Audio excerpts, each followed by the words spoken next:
Hey everybody, welcome back to part 2 of my Timber and Stone Let's Play. After watching my part 2 that I filmed a couple days ago, I realized that this game is pretty boring to watch. So I created a new map for you guys, and I played it a little bit. As you can see, I'm on the morning of day 9, and I want to do a little bit of a summary for you guys, and show you what all I've managed to do. So, here is my village I created. This is the map Longview, named after my hometown. I have just a list of things here I want to go over with you. Here's my farm. Farming in this game is very slow to start, but eventually it becomes a very powerful source of food. As you can see, I have over 500 pieces of food, and I also have a dead sheep right there, which, hey, excellent fertilizer. I have a little bit of wheat. You can see a little bit of corn, almost 2 rows. Pumpkins are coming a little bit slower. We got carrots, and we have cotton. Cotton is an excellent source for things like cloth, which you need to make ropes. This game, like Minecraft, gives you just these basic elements and lets you build what you want out of them. This, I made a dock out of nothing but wooden planks. And I have my 2 fishermen here. We have Supremo Pete and Lawrence Wilson. This game was funded by Kickstarter, and one of the benefits was that if you were a backer at a certain dollar level, you get to be an NPC in the game. So congrats to Supremo Pete for coming to my city. We have our castle over here. This has been quite a building process. The bricks themselves take a little bit to build. As you can see, I have plenty of things being built right now, bricks being among them. To build these, you need dirt and raw stone. So you get 3 blocks for 2, so you're at a loss for total resources. Luckily, dirt isn't that expensive. So as you can see, the castle's not necessarily done. Here's the 2nd floor. I have a basic staircase coming up to here. 1st floor is still not done yet. This game is basically a beta, and hopefully I'm going to make a suggestion that you can enable the ceilings to kind of disappear like the Sims. We have a training dummy over here, and we have a couple of lamp posts, which the night in this game is very, very dark, so those are very helpful. We have here, this is pretty much our resource creation district, I guess, for the city. We have Thomas, our carpenter, over here making some, some wood planks, it looks like. We have Oster, our blacksmith, making some ingots. Go down the street a little bit, and we have Roland Augustine making our bricks. And to make bricks, you have to burn them in a furnace. We had to build a 2nd one of those. Fuel is becoming very important as well. I used up all my coal. I had a huge excess, but after fueling 2 furnaces, that has depleted very quickly. We got some shingles up here, and I like this. I like that the chimney sticks up to the roof without any kind of problem. You simply build over it, and it pops through. Got a little fence blocking that off. These shingles aren't complete. Roland, our builder, seems to be just sitting idle, waiting for some stuff to do. Probably waiting for some materials to be built. Plenty of animals. I discovered a kind of exploit, or maybe just a strategy, I guess, is that I would have my herder go out and collect a bunch of animals, and then because my entire city is walled off, he would come in, and then as soon as I changed profession, they'd be able to wander about. If you herd an animal, you can do something called domesticate and release, and that makes it so that the herder can collect materials from these on and off, basically like the farmers do for plants. But in order to do that, you have to feed them, and what they eat is wheat. Because I didn't have any wheat seeds, though, I noticed that they were just dying, and that is no good.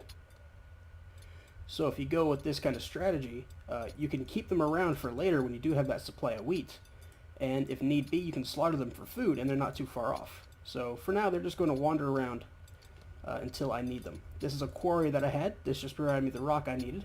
I got a boar trap in it, looks like. Over here we got our dudes, and among them are some dead goblin archers.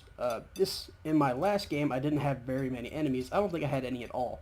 In this one, I can't stop them from coming. Here's another goblin laying dead. A bunch of trees that I hacked down. And I found my first spiders. They spawn in these little caves here. And it's just a very steep ramp, and if you get too close to this hole, they'll pop up.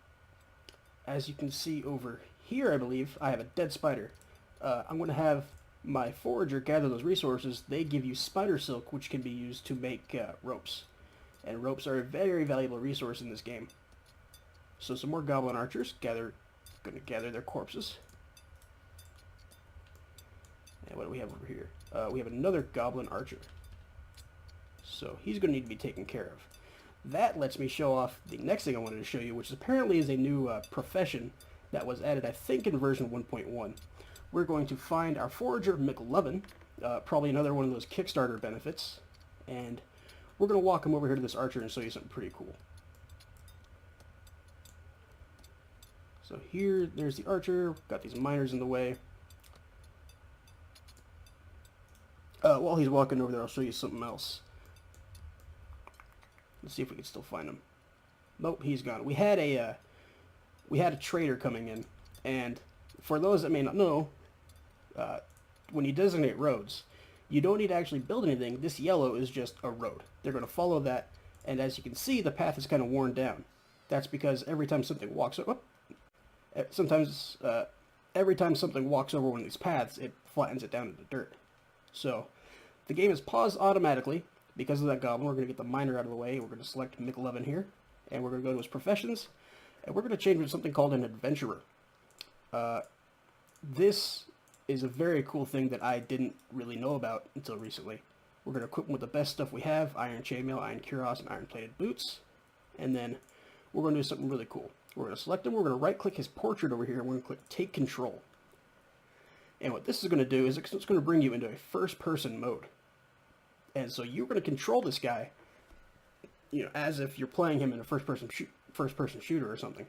This is basically, now you're playing Minecraft. So we have that goblin over there. We have my miners here I need to protect.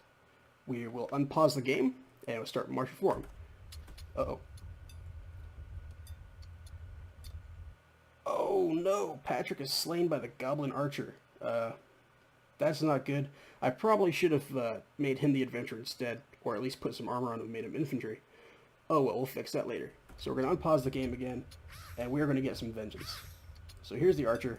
We're going to click to hack, and we're going to kill him dead. So you can walk around as normal WSD. It's kind of a weird control because you are in a voxel-based game, so you still have to go square by square. So diagonal movement's kind of weird. I guess not kind of weird, but if you're just holding them down W to move, it's not going to be as smooth a movement as you want it to be. But this gives you a pretty cool little view of your city, and it lets you walk through things that you've created. As you can see, we've done quite a number on this forest area over here. It's too bad Patrick died, but it was for the greater good. We're going to walk my adventure around town, give you a little bit of a showing of that, and then that's probably going to be it for this video and for this series of Let's Plays. Unfortunately, this game, after watching my part 1, is very, very boring to watch. It's not very boring to play, I must say, but, a lot of the times, my entire, day 1 through 4 was pretty much nothing but building this wall and resource gathering. Eventually, there was a huge goblin horde outside that I was able to take care of pretty much with just this McLovin guy. But here we go into our castle. Now, once this castle gets a little bit better made, this is going to be an awesome viewpoint. I'm going to go up these stairs here. And there's a view of the sky, a nice gray morning it looks like. And yeah, not too much else to show you guys, unfortunately. This video is going to be short and sweet. Just wanted to summarize things before I called it quits on this Let's Play series. Got some berries, got some boars. Let's see if I can kill a boar. Nope, that doesn't look like I can. That's unfortunate. I'm going to take a walk through the farm. What's up, guys? Working hard or hardly working? Take a trip around the wall, see if that's like... I haven't done this personally yet. Taking a patrol.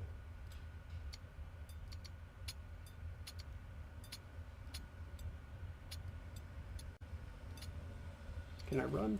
No run buttons, nothing like that? Nah.